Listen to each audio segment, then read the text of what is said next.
A holy place regarded as sanctuary turned into a violent crime scene. I mean, people were in Bible study. People were in the house of the Lord.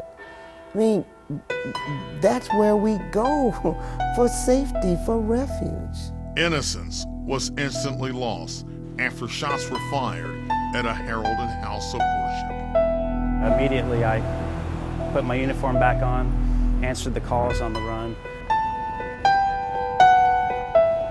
On the run was a wanted suspect by the name of Dylan Roof.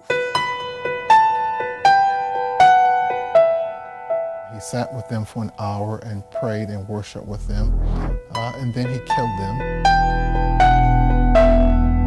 The nationwide manhunt lasted just over 12 hours, and Roof was apprehended more than 240 miles away from the scene of the crime. He was caught, he was brought in, then he was put on a plane. The 22-year-old's view of the world helped change public policy. It led to the flag coming down. That was weeks after Charleston hosted a presidential visit, which helped the city keep cooler heads. We showed ourselves, and I think we showed the world, how when you're stricken with violence, how you can respond in a loving and positive way. Tall steeples, historic churches, and a community known for its faith all contribute to the nickname of Charleston being the Holy City. Hello and welcome, I'm Steve Crump. One congregation is still under the microscope and in the limelight. The roots of Mother Emanuel AME go back to 19th century slavery.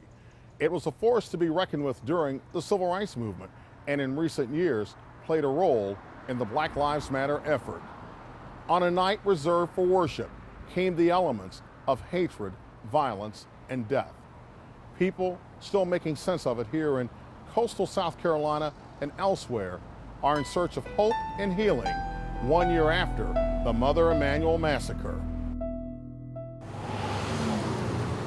The curious remain attracted to this very famous place of worship. Looking inward is a profound journey carried out by returning admirers and first-time visitors. Memorable moments come from cameras in hand and personal prayers held deeply in their hearts. I'm inspired when I see visitors from both far and near just come to show their love, to say, I cared, I'm praying for you. Mother Emanuel African Methodist Episcopal Church will be forever known as the locale where intentional racially charged gun violence quickly wiped out the lives of 9 people on a sultry Charleston night.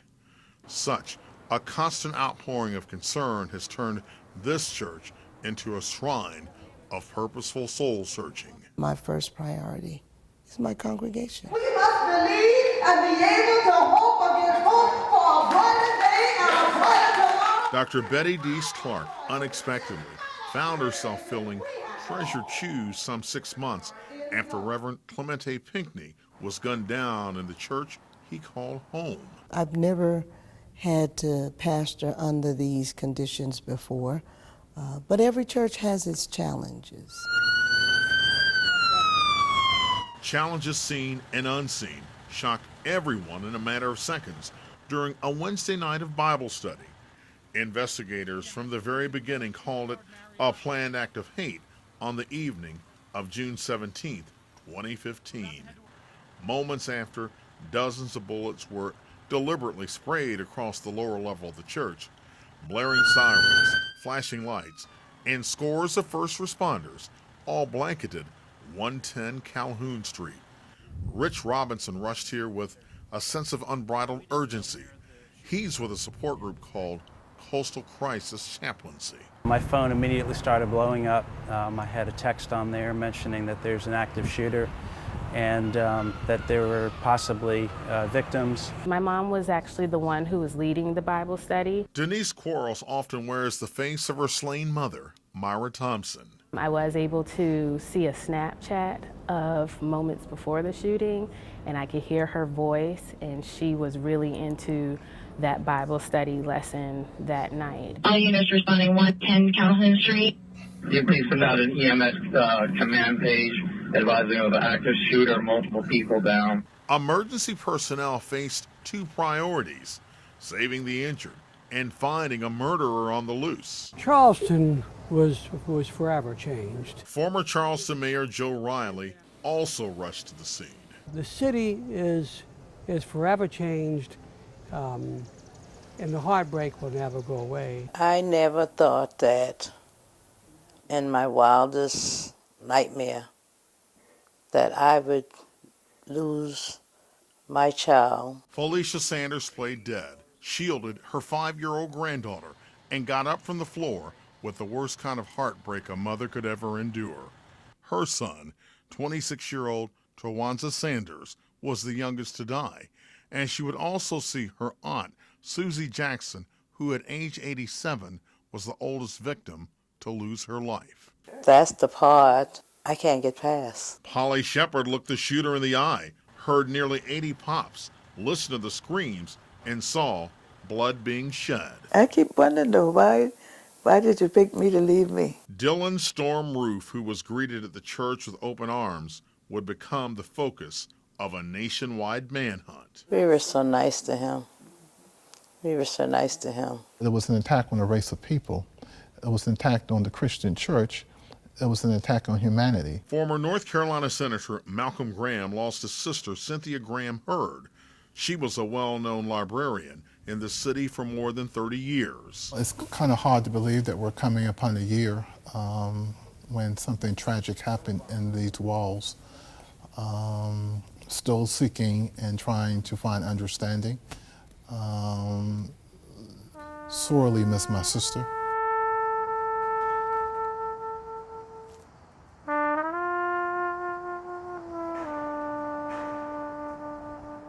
Grief is still a raw and very somber emotion. Charlton Singleton wrestles with the pain as well. He's a member of the AME faith, and this jazz trumpeter is known in many circles as the city's music man. Somebody knows somebody that goes to this church, or somebody knows somebody that goes to that other church. So it's not a whole lot of degrees of separation. So you felt like that happened at my church, or you felt like I know that person because that's the good friend of my sister's good friend. And you sort of just know everybody like that.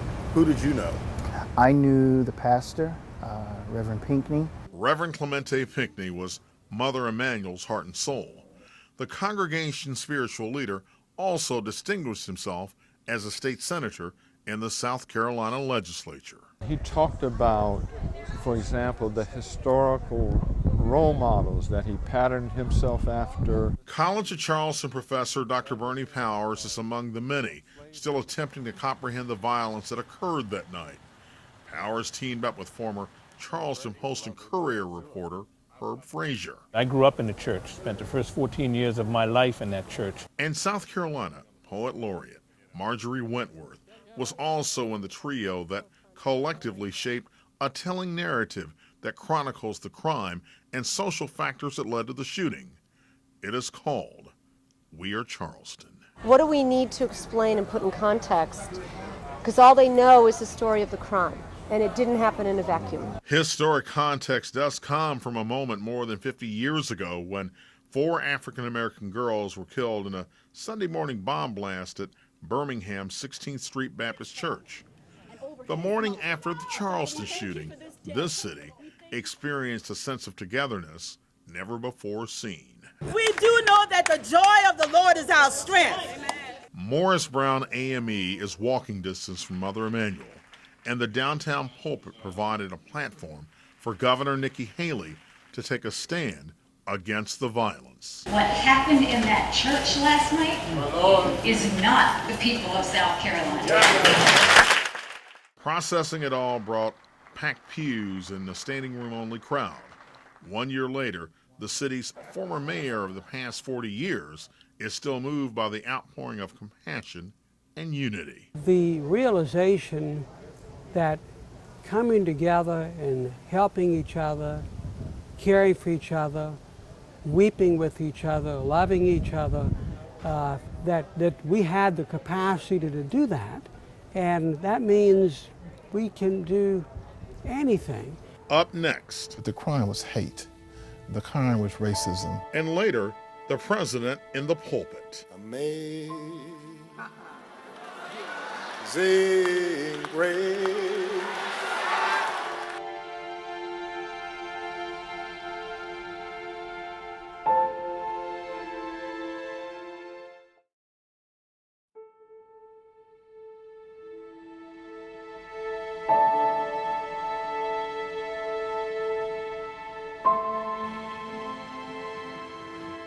Tucked away in the heart of South Carolina's Midlands is the town of Eastover.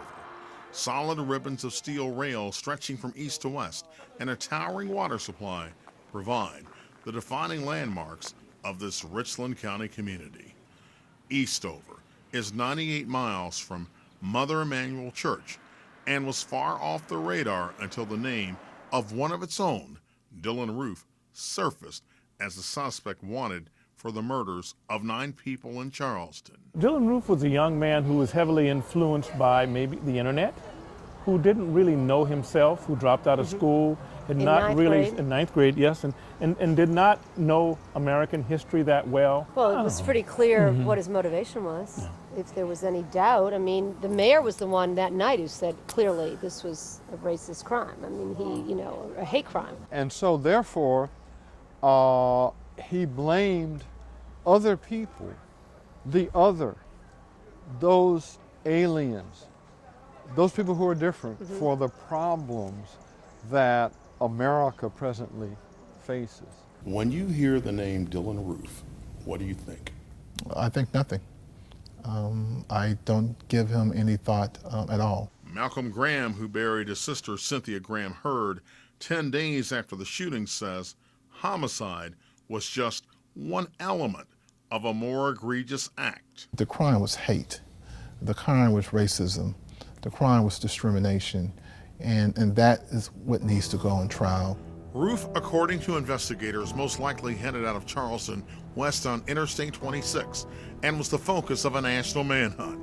Police say hours later he showed up at a South Charlotte convenience store where investigators tracked his debit card and knew the wanted man was in North Carolina.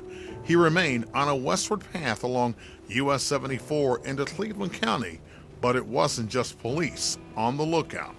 A lady called a friend of mine and said that she was behind the car matching the description of the Charleston killer. Within minutes, Shelby police officers were on Roof's rear bumper and took him down without incident. We make the phone call to Charleston and we notify them that, hey, we've got him. Chief Jeff Ledford and his command staff said the pieces quickly fell in place to send the wanted suspect back to South Carolina. You see the FBI get involved, and then you see from the Charleston side, you have a Charleston U.S. attorney involved. How you feeling? Why did you do it? From arrest to extradition, getting the suspect back to South Carolina took just 7 hours. Days after his return to South Carolina, pictures surfaced of Roof posing with weapons and the controversial Confederate flag. But it was his words discovered in an internet manifesto which points to a sinister motive. Roof's words said in part, "We have no skinheads, no real KKK, no one doing anything but talking on the internet. Well, someone has to have the bravery to take it to the real world, and I guess that has to be me." He was just saying how he didn't agree with the Trayvon Martin case, how he wanted segregation. He wanted it to be white with white and black with black. Charleston's former mayor Joe Riley is still among those shaking his head over Dylan Roof's view of the world. I want to believe that if that hateful bigot, when he was in grammar school, had been taught the chapters of American history about African Americans being captured and brought here in the hulls of ships and the difficult, horrific experiences that they had, that he could not have had hate in his heart. He would have understood and he would have had empathy. Still to come, praise for a fallen politician. Was in the pulpit by 13, pastor by 18. And just ahead, how Charleston managed to keep the peace. The elders spoke.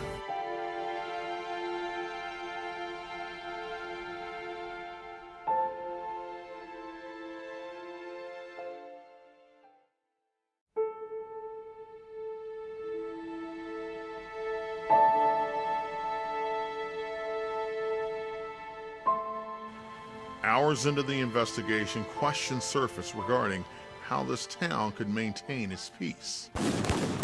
Rioting, looting, and raw lawlessness erupted in Ferguson, Missouri, following the fatal shooting of Michael Brown by a police officer, and in Baltimore, Maryland, after Freddie Gray died in police custody.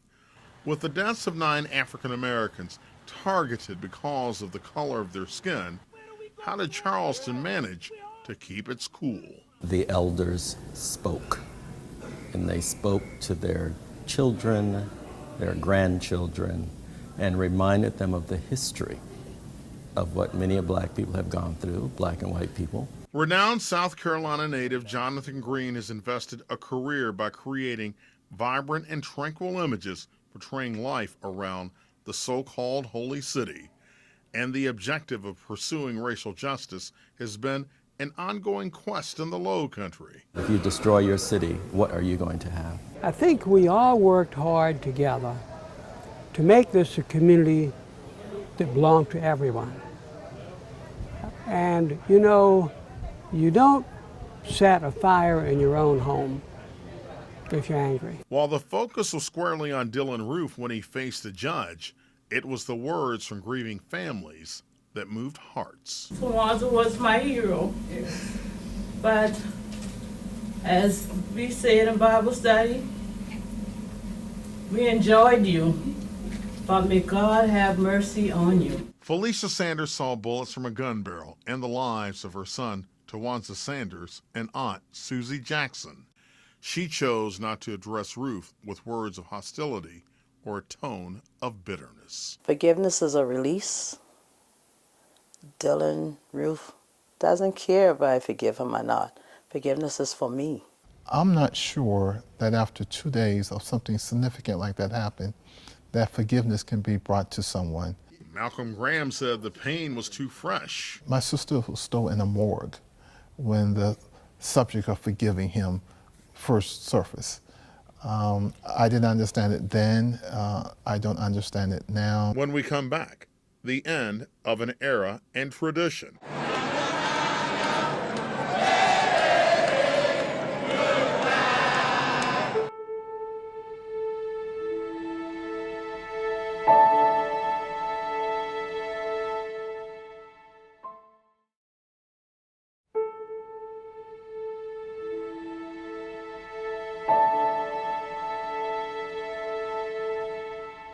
Welcome back. Carrying out 9 different funerals connected to the same horrific crime over a span of several weeks is a heavy burden for any community. And saying goodbye to the pastor here was a ritual that went on in 2 South Carolina cities. The driving distance between the South Carolina State House and Mother Emanuel African Methodist Episcopal Church is 107 miles. And days after Senator Clemente Pinckney was slain in his house of worship, thousands lined up at the Capitol grounds to pay their final respects. Time spent in the procession allowed mourners to look within. It's been very difficult, very difficult. My family settled in the Panhandle of Lancaster County in 1790, and last week I was ashamed to be a white man in this state. Why? Because I just feel bad about the message that's been sent. The next day in Charleston, the minister, whose friends affectionately called him Clem, would go through the open doors of the church he pastored one final time. People are still in shock, you know, but I think right now people need to lean on their faith and use their faith to get them through this. One morning later, on the day of his burial, thousands more would fill the streets of this city as a way of paying tribute to a slain state senator. And many were turned away, hoping to gain access to be part of a historic moment.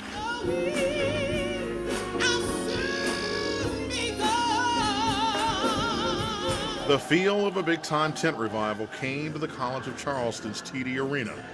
Bursting at the seams, every available space was taken by those who came to see President Barack Obama, who praised Pinckney's life of public service. He was in the pulpit by 13, pastor by 18, public servant by 23. Mr. Obama, who on occasions like this has taken on the role of comforter-in-chief, He questioned the published motives of the suspect, Dylan Roof. The alleged killer could not imagine how the city of Charleston, under the good and wise leadership of Mayor Riley,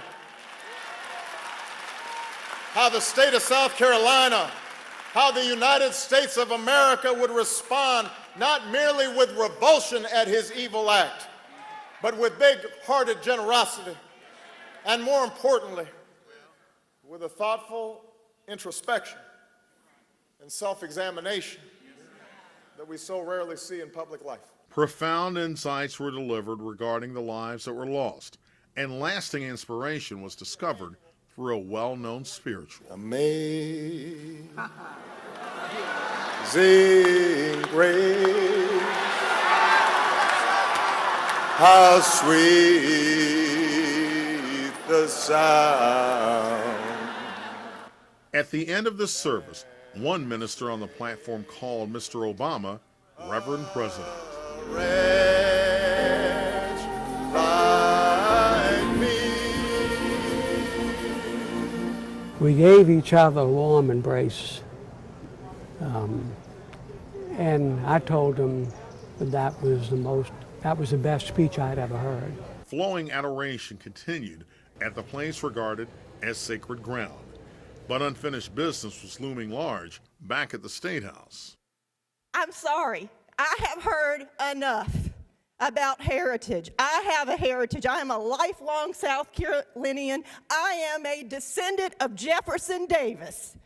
Okay? But that does not matter. In the South Carolina legislature, Representative Jenny Horn's passion turned this body of lawmakers on its ear. It's not about Jenny Horn. It's about the people of South Carolina who have demanded that this symbol of hate come off of the State House grounds. From that night of violence in Charleston to a morning of change in Columbia, 23 days would pass before bringing the symbol of Dixie down. 37 seconds is all it took to remove the colors that have been on state property for more than 5 decades. This is the beginning. We still have a lot of work to do. I think they should have left it up there. Pride is one of Governor Nikki Haley's heartfelt takeaways. This is a story about the history of South Carolina and how the action of 9 individuals laid out this long chain of events that forever showed the state of South Carolina what love and forgiveness looks like. Coming up, reflections from a widow. All my husband saw was to bring someone in. And later, we return to Wednesday night Bible study. Bible simply means basic instructions before leaving earth.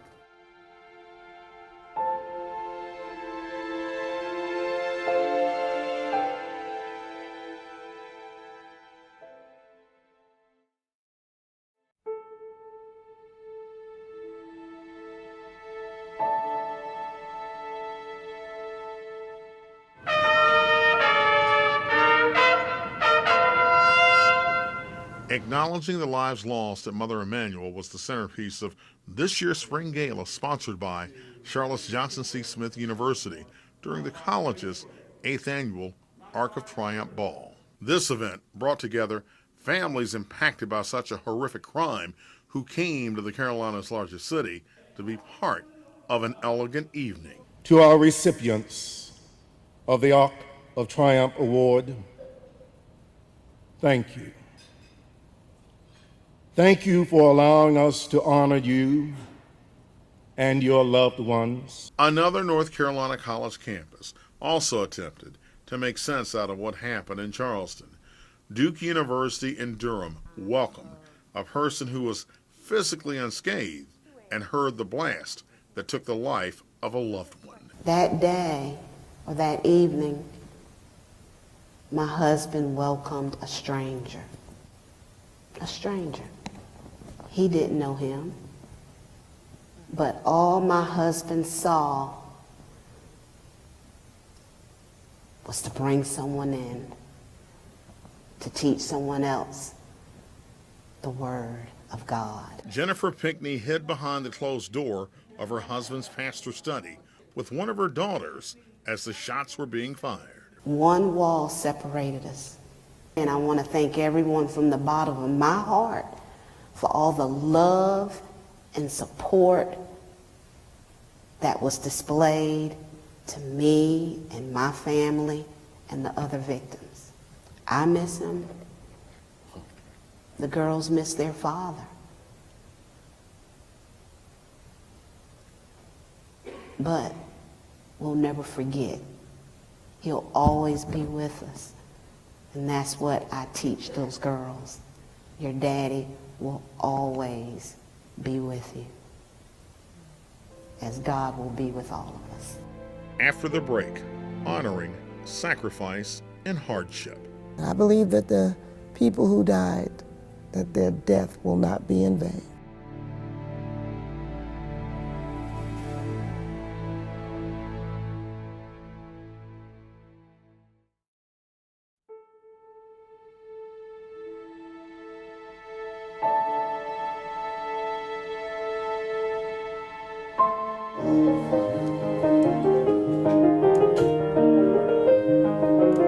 Inside the very room where 9 people were killed because of the color of their skin, Amen. Diversity is openly embraced. We thank you for how you blessed us all day long. Wednesday night Bible study is again part of the scheduled events at Mother Emanuel, but a police squad car now sits outside of the door that caught Dylan Roof's image on camera. Will you take the bread? And will you break it? Acts of faith are intentionally designed to ease any levels of fear. Bible simply means basic instructions before leaving earth. Overcoming sorrow means church members continue to welcome strangers here with open arms, just like they did on the night of the massacre. In 2016, the gathering is larger and resembles a melting pot. Lewis Lee is among the new faces. Color, race, ethnic background, income should have nothing to do with the experience that we have here.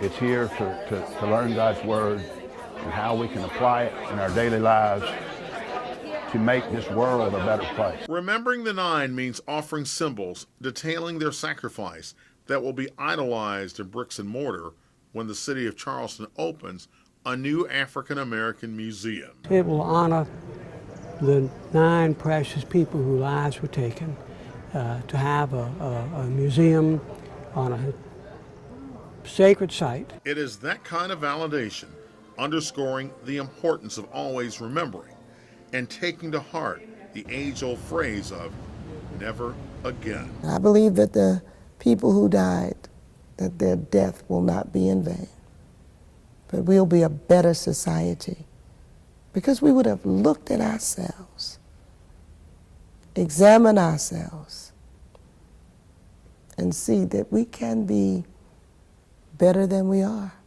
and better than we were. In many ways, this congregation is in a state of recovery. Here in the Low Country, a sense of resolve will be put to a mighty test when Dylan Roof goes to trial and faces 9 counts of murder. Tender wounds will be touched again. Those impacted by the crime are now trying to find the balance between seeking justice and turning the other cheek. That's hope and healing 1 year after the Mother Emanuel massacre. From Charleston, South Carolina, I'm Steve Crump. Thanks so much for joining us.